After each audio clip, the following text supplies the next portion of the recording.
Hello guys, welcome back to the channel. In this today's tutorial, I'm going to show you how you can make yourself look old in CapCut.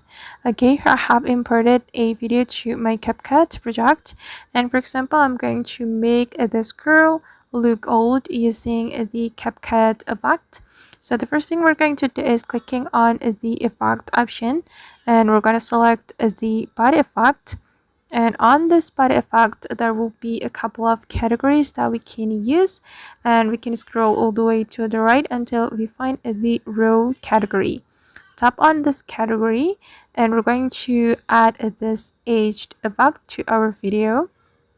And after that, we can click on this checkmark button, and we can adjust the length. I'm going to extend the effect. Okay, and now the effect has been applied to my video, and I'm going to show you the final result. Okay.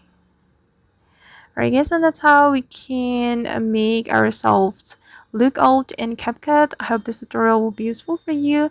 Thank you so much for watching, and see you on the next video.